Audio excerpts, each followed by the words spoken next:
Ora lá, bom dia, boa tarde ou boa noite, dependendo de onde estão a ver Washington, fora de horas, nesta terça-feira, 2 de março de 2021. Hoje o dia amanheceu aqui na área de Washington com sol e nós vamos ter aqui nesta edição de Washington fora de horas de 2 de março vários assuntos. Em destaque temos Angola, onde João Lourenço propõe ou quer uma revisão pontual da Constituição. Em Moçambique, a Amnistia Internacional acusa forças de defesa, acusa insurgentes e grupo privado sul-africano de violação dos direitos humanos. Em Cabo Delgado, São Tomé e Príncipe vai ter eleições presidenciais a 21 de julho, assim foi decidido pelo presidente. Mas vamos então começar aqui com Angola, onde o presidente João anunciou, após reunião do Conselho de Ministros, que quer mexer na Constituição. Ele anunciou para este ano o início da revisão constitucional para adaptar a lei magna aos atuais desafios do país. O anúncio de João Lourenço foi feito na reunião do Conselho de Ministros, que decorreu esta terça-feira em Luanda, mas ele alertou que será uma revisão pontual sobre determinados aspectos, entre outros, o modelo de relacionamento institucional entre o Presidente e a Assembleia Nacional no que respeita à fiscalização política, o direito de voto dos angolanos que residem no exterior, a independência do Banco Nacional de Angola, a fixação de um período para a realização das eleições gerais e a eliminação do princípio do gradualismo como princípio constitucional condutor do processo de institucionalização efetiva das autarquias locais. João Lourenço justificou a revisão pontual, na qual podem vir a ser introduzidas outras matérias, com a necessidade de se preservar a estabilidade social e a consolidação dos valores fundamentais do Estado Democrático de Direito. Pretende-se com isto, disse, ter uma melhor Constituição para que continue a ser o principal instrumento de estruturação da sociedade angolana, capaz de congregar os angolanos em torno do nosso projeto comum de sociedade, a construção de uma sociedade de paz, justiça e progresso social. Os termos da proposta do Presidente serão analisados no Conselho de Ministros e depois será tornada pública. João Lourenço não se referiu a datas, nem se haverá audiências públicas ou a escutação de grupos de cidadãos. As reações não se fizeram esperar. Após o anúncio de João Lourenço, a ideia de uma revisão pontual da Constituição é bem-vinda, mas dizem também que preferem esperar para ver o processo e a forma de levar avante. O analista Manuel Pinheiro diz esperar que a revisão não vai afetar o número de mandatos presidenciais e lembra que a atual Constituição diz que o Presidente é eleito para um mandato. Admitiu que, se decidir mexer nesses princípios, que seja por 7 anos, não renovável, o que não é aconselhável no regime presidencialista. Portanto, ele pode ser eleito para 2 mandatos de 5 anos. A mesma o politólogo Rui Kandov, que prevê graves consequências caso o Presidente alargue o mandato para 3 consecutivos, como tem acontecido em alguns países africanos. Esta uma matéria que vamos ter alargada na nossa emissão de rádio a partir das 18 horas de Angola. O Presidente João Lourenço referiu-se no seu discurso também aos confrontos de 30 de janeiro em Cafunfo, na Lua. Ele disse que lamentava a perda de vidas humanas, 19 anos depois do calar definitivo das armas no país e do restabelecimento da paz e da reconciliação nacional entre os angolanos. Disse também que condenava energicamente a ação e, citamos, desencorajamos a prática de todos aqueles atos que atentem contra a segurança e soberania nacional, contra a Constituição e a lei, como a tentativa de divisão e desmembramento do território nacional. Lourenço defendeu a polícia, que segundo ele foi atacada por partidos políticos com assento parlamentar. Enquanto isso, as autoridades tradicionais nas Lundas exigem a libertação incondicional de todos os presos políticos detidos na consequência das manifestações de 30 de janeiro em Cafunfo, na Lunda Norte. O SOB, que territorialmente controla a região que contempla a vila de Cafunfo, disse à Voz da América que as autoridades tradicionais contabilizaram 174 pessoas mortas em Cafunfo. O número, no entanto, está longe de ser final, porque há diversas versões que são apresentadas até agora e nenhuma delas tem confirmação independente. As autoridades tradicionais pediram também ao governo que privilegie o diálogo e evite o recurso às armas e a detenções intimidatórias. E vamos agora a Moçambique. Perdão. Centenas de civis foram mortos em Cabo Delgado pelo grupo local Al-Shabaab, Forças de Segurança e a DIC Advisory Group, uma empresa militar privada contratada pelo governo, segundo denúncia nacional que pede o fim das hostilidades e a investigação dos crimes de guerra. No conflito que se iniciou em 2017, a Amnistia, citando o projeto de recolha de dados sobre a localização e eventos de conflitos armados, estima que mais de 1.300.000 civis foram mortos, mais de 1 milhão de pessoas foram forçadas a abandonar as suas zonas de residência. O Unicef diz que cerca de 250.000 são crianças. No relatório que se intitula O que vi foi a morte, crimes de guerra no Cabo Esquecido de Moçambique, a Amnistia Internacional diz que as três partes envolvidas no conflito cometem graves violações do direito internacional humanitário, que além de mortes violentas resultaram na destruição generalizada e uma crise humanitária. Depros Mucheno, diretor da Amnistia Internacional para a África Oriental e Austral, afirma que a comunidade internacional não tem conseguido dar resposta a esta crise e pede aos envolvidos no conflito para que parem imediatamente de atacar os civis e ao governo de Moçambique para que investigue urgentemente os crimes de guerra. Reagindo ao relatório da Amnistia Internacional, a empresa DIC Advisory Group promete investigação independente depois de ser acusada de matar civis em Cabo Delgado. A DIC Advisory Group, que é uma empresa militar privada sul-africana, diz que vai contratar advogados externos para investigar as suas atividades em Moçambique, onde foi acusada de matar civis na luta contra os insurgentes em Cabo Delgado, isto segundo reporta a Reuters. A Amnistia Internacional, no novo relatório publicado, e aqui já aludimos, refere que centenas de civis foram mortos em Cabo Delgado pelo grupo insurgente Al-Shabaab, não ligado ao da Somália, as forças de segurança governamentais e também por este grupo DIC, que foi contratada pelo governo.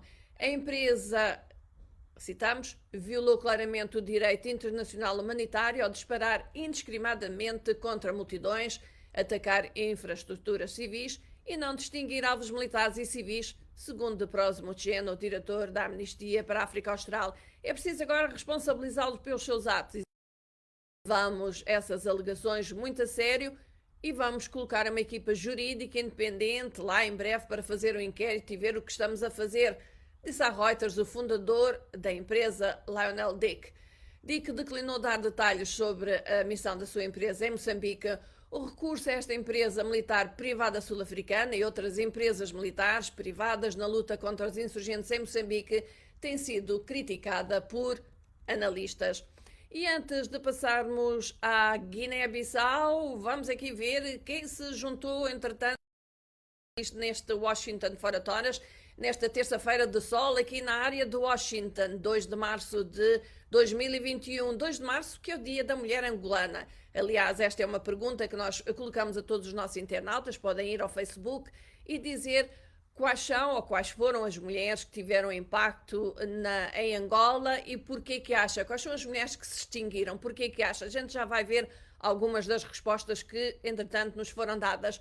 Connosco temos a Gina Silva, que diz bom dia, Ana, bom dia, Gina. Temos o Abel Capoa, que está ligado de Huila, no município da Matala, isto em Angola. Temos o Manuel Zage, ele diz que João Lourenço percebeu da fraqueza do seu partido e está com medo. A Teresa, bom dia, está ligada a partir de Benguela, em Angola. Temos também connosco o Luís José Giboa, boa tarde, já estou ligado, já estou em sintonia. Temos também o Marcos Bravo Angolano, diz acreditar nessa mexida, ver, vamos, esperamos até que a direção seguirá. Portanto, está a falar sobre a mexida ou a revisão pontual da Constituição angolana, tal e qual como foi mencionado pelo presidente João Lourenço, que a quer. Temos também connosco Chimulinga Francis, diz boa tarde, está ligado a partir de Moçambique, na Beira, no 12º bairro Xota, vizinho de Munhave. Temos também o Lafar, diz boa tarde, boa força e o mundo está convosco, eu sou ouvinte número 1 da Voz na América, não fico sem ouvir-vos. Um dia estou em Cachungo, na Guiné-Bissau, Cachungo, que eu visitei há alguns anos.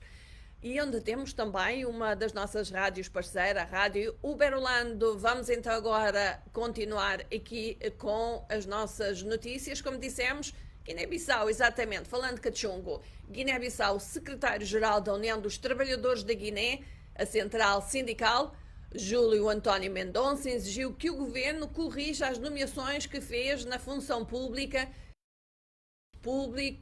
os contratos individuais feitos pelo Ministro das Finanças e a redução das dívidas salariais com os funcionários públicos. Júlio Mendonça acusou o governo de não estar interessado em cumprir os compromissos assumidos com a central sindical. O sindicalista acrescentou que o governo está a agir com arrogância e já está a piorar a situação, afundando o país. Não é justo, diz ele, desestruturar o Estado.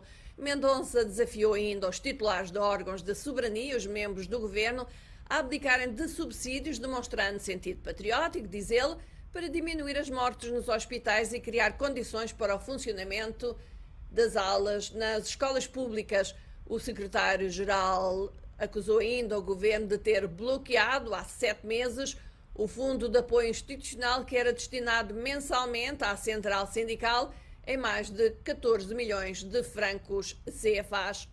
São Tomé e Príncipe vai ter eleições presidenciais. Realizam-se no próximo mês de julho. A Comissão Eleitoral do país, Fernando Maquengo, quanto à data, ele afirmou que haverá agora ao Presidente da República definir o dia, mas, segundo nos consta, são a 21 de julho. Evaristo Carvalho, que termina o seu primeiro mandato, deve recandidatar-se com o apoio da ADI e, por agora, tudo indica que o antigo Presidente da Região Autónoma do Príncipe, José Cassandra, também poderá candidatar-se.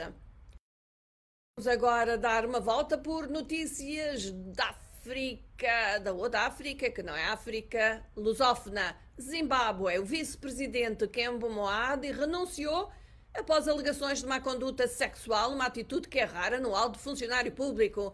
Os meios de comunicação locais têm estado inundados do mês passado com gravações de áudio de conversas telefónicas, supostamente Moadi solicitando sexo de mulheres casadas, incluindo uma sua subordinada. A renúncia de Moadi, que tem 71 anos de idade, foi colocada em carta, colocada ou postada na conta do Ministério da Informação no Twitter. Ele falava que saía não era por covardia, mas por respeito ao seu cargo, para que não seja comprometido ou caricaturado por ações que estão ligadas aos meus desafios como pessoa. Fim de citação. Os primeiros vídeos foram publicados pela primeira vez online. ZimLive. Moadi negou de novo ter cometido qualquer delito e diz que é vítima de distorção de informação, clonagem de voz e espionagem patrocinada e sabotagem política, acrescentando que agora vai pedir reparação legal. Moadi é um soldado aposentado, um veterano de guerra da libertação do país e foi um dos 2 vice-presidentes do Zimbábue ao lado de Constantino Chiwenga, antes de servir em vários cargos ministeriais durante a governação do falecido presidente Robert Mugabe. Da Nigéria foram libertadas 79 meninas sequestradas do seu interior. Nigéria encontra-se agora aos cuidados do governo. O presidente nigeriano Muhammadu Buhari mostrou-se satisfeito com a libertação destas meninas. A Nigéria tem sido abalada por vários sequestros em massa de estudantes, isto em menos de 3 meses. Foram 4, gerando ira generalizada contra o governo e memórias do sequestro de centenas de estudantes em Chibok, no leste do país, recordam-se. em 2014 que chocou o mundo. Autoridades do governo estiveram em negociações com os sequestradores, conhecidos localmente como bandidos, gangues de criminosos fortemente armados que atuam no noroeste e centro da Nigéria e que intensificaram os seus ataques nos últimos anos, fazem sequestros para obter resgate, violações e pilhagem. Os militares nigerianos foram deslocados para a área em 2016. Em 2019 foi assinado um acordo de paz entre o governo e os bandidos, mas os ataques daqueles continuam. Ainda na Nigéria, jihadistas ligados ao Estado Islâmico atacaram em simultâneo uma base da ONU e invadiram também um centro humanitário no nordeste do país. Prenderam 25 trabalhadores humanitários, isto segundo fontes humanitárias e de segurança.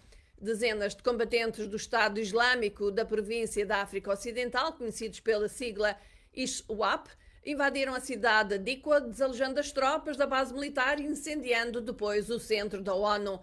Os reforços militares foram enviados para ajudar a repelir os atacantes. Este mais recente ataque ocorreu 3 anos após o dia em que os combatentes do mesmo grupo atacaram um centro humanitário da ONU, isto na cidade de Rand. Foi a 1 de março de 2018. Mataram 3 equipas de ajuda humanitária e sequestraram uma trabalhadora. O secretário-geral da ONU, António Guterres, disse segunda-feira que lamenta o uso da violência no Tchad e pediu um diálogo político após um tiroteio mortal enquanto o exército tentava prender um candidato presidencial da oposição. Guterres pediu às autoridades tchadianas que conduzam uma investigação rápida e rigorosa sobre o incidente e responsabilizem os responsáveis. Pelo menos 2 pessoas morreram e 5 ficaram feridas após um tiroteio, quando as forças de segurança tentaram prender a figura da oposição e candidato presidencial Yadilo Djero na sua casa na capital de Jamená. O governo disse que 3 dos feridos eram sondados. Ontem, a principal figura da oposição do Tchad, Saleh Kebezabo, abandonou a corrida presidencial, acusando o líder do país, Idriss Déby, favorito para vencer um 6º mandato nas eleições de 11 de abril, de estar a usar a força para intimidar os seus rivais. E antes de passarmos a notícias aqui do mundo, vamos reconhecer aqui que estão connosco o Sebastião Domingos Simão. Ele está ligado a partir de Lisboa, é o nosso amigo que nos manda votos de paz para todo o mundo e boa terça-feira abençoada. Temos também o José Manuel, história conhecida, Venezuela, Rússia, Gabão, Ruanda e tantos que mudam as regras na metade do jogo. Certamente teremos desculpas para 2022. Eu creio que ele estará a falar sobre a revisão pontual que o presidente de Angola quer fazer, revisão pontual da Constituição. Temos também, a partir de Maputo, o Ibrahim Moussa. Temos desde Angola o Alonso de Carvalho. O Mamadou Embaloussi está na Guiné-Bissau, não sei exatamente em que cidade, mas está na Guiné-Bissau.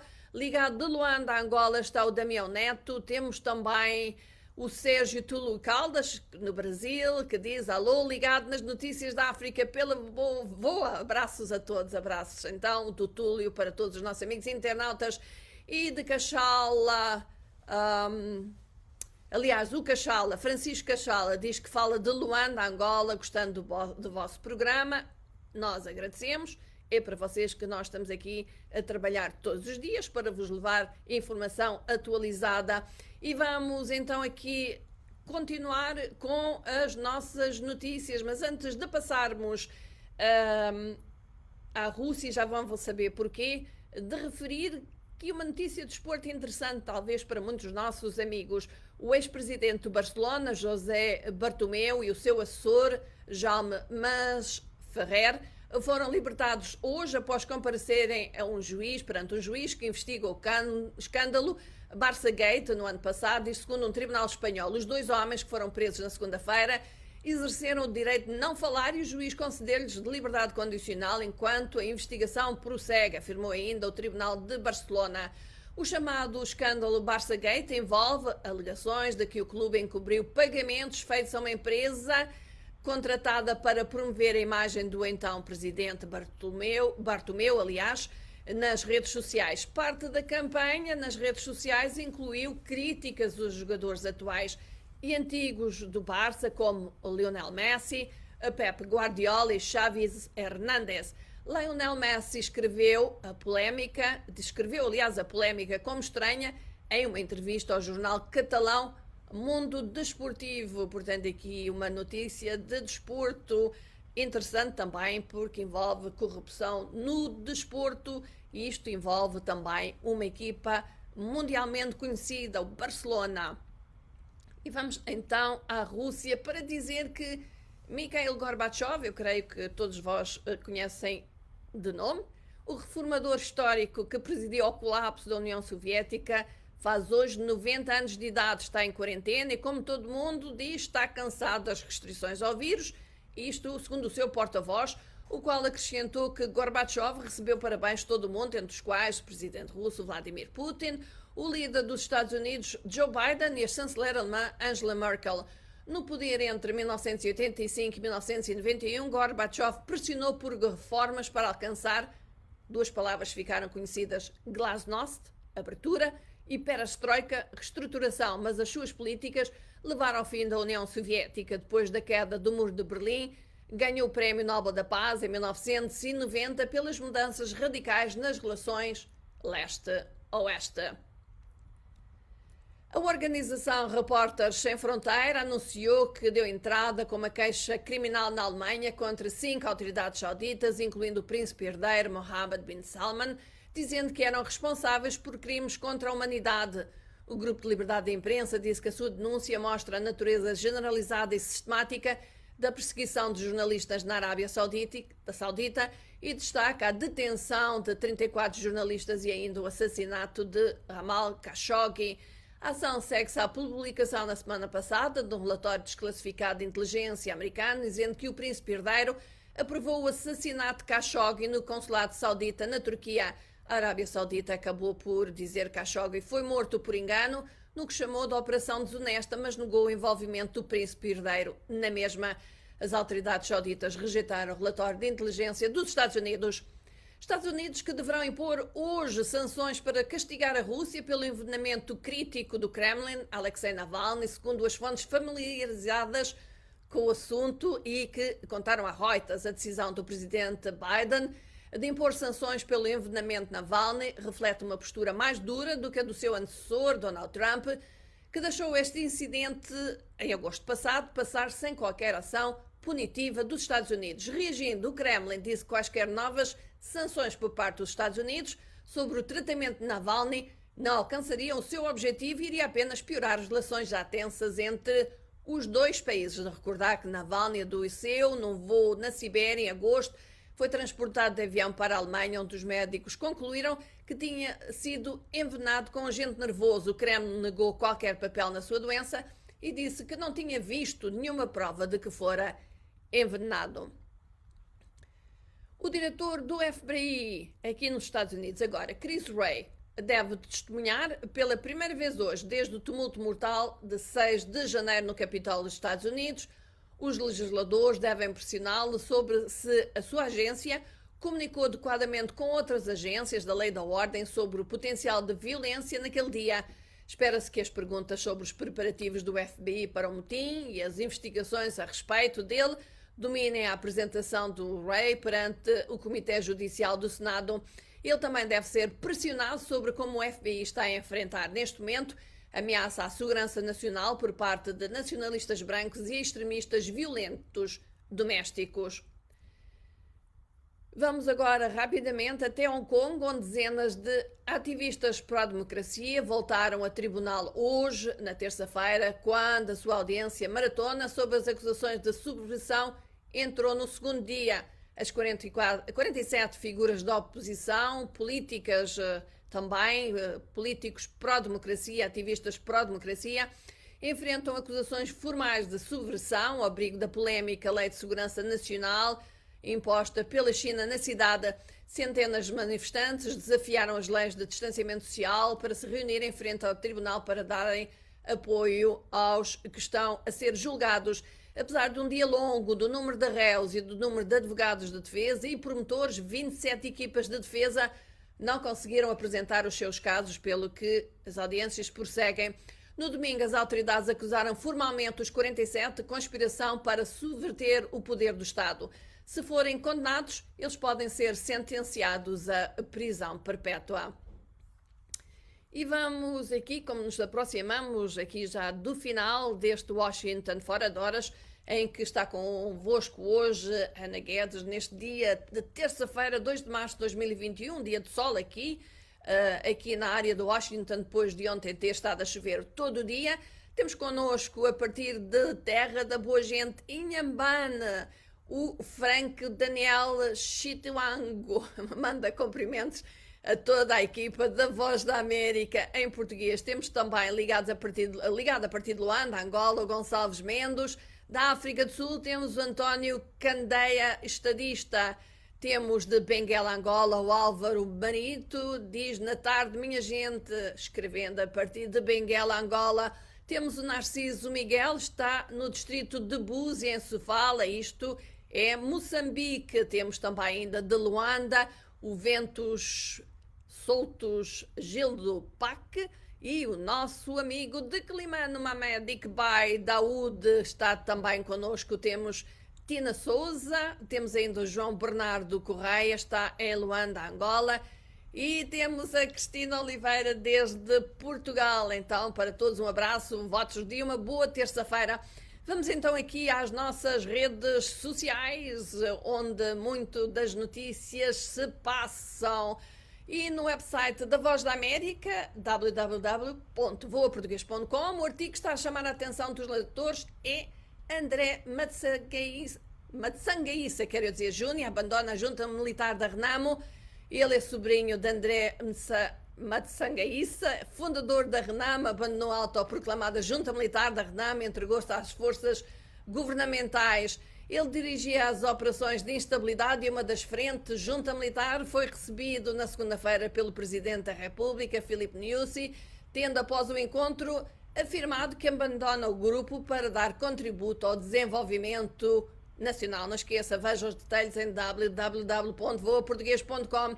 E esta manhã colocámos a seguinte pergunta nas nossas redes sociais. Ora, 2 de março, é hoje, é o Dia da Mulher Angolana. Na sua opinião, que mulheres marcaram ou têm marcado a história de Angola e porquê? Algumas das respostas que recebemos, Lafu Baldé diz: mulheres que marcaram Angola são aquelas que tombaram na luta de libertação angolana, merecem respeito e homenagem pela conquista da independência nacional, tendo marcado história brilhante na sua carreira militar em prol da defesa e unidade. De Chirek Júnior, ele diz só o nome, Rainha Zingambande. Portanto, não esqueça, vá ao nosso Facebook, encontre-nos em Voa Português e diga-nos o que é que acha, quem acha que, na sua opinião, foram as mulheres que marcaram ou têm marcado a história de Angola e porquê. E não se esqueça, sexta-feira é dia de Angola Saúde em Foco, é um programa de saúde, apesar do nome ser Angola, é um programa que acaba por se aplicar a todos aos países que são alvo do nosso trabalho. E o Angola Saúde em Foco desta semana vai responder às questões sobre saúde mulher e vamos ter connosco a nossa médica residente, a doutora Nádia Camate. Vamos falar de saúde sexual e reprodutiva, cancro da mama, infecções, cuidados pré-natais, trauma pós-parto e muitos outros assuntos relacionados com a saúde da mulher.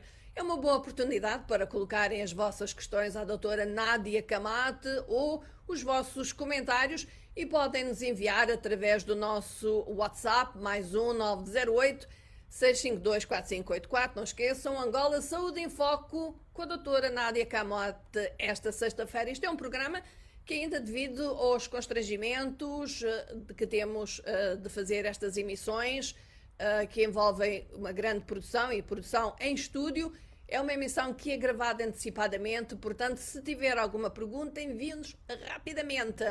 No Twitter, um dos tópicos mais populares desta manhã, ou deste dia de terça-feira, está relacionado com um rapper que já morreu. Isto porque a Netflix acaba de estrear um documentário sobre a vida do rapper de Nova York, Notorious Big. O serviço de streaming escreve na sinopse: cada lenda tem a sua história original. Este documentário celebra a vida de Christopher Wallace, conhecido como The Notorious Big, por meio de raros bastidores e testemunhos dos seus amigos e familiares mais próximos. Natural de Brooklyn, em Nova York, Big morreu em 1997 em Los Angeles de ferimentos de bala, tinha apenas 25 anos. O documentário chama-se Biggie, Eu Tenho Uma História para Contar e está já disponível na Netflix. No Facebook, destaque para as publicações da banda sul-coreana Blackpink, que, como é hábito, está a fazer teasers, são teasers de promoção, e agora sabemos que algo vai acontecer a 12 de março, não sabemos o que é exatamente. O que sabemos é que o post com a data e com a palavra Rosé tem mais de 172 mil partilhas.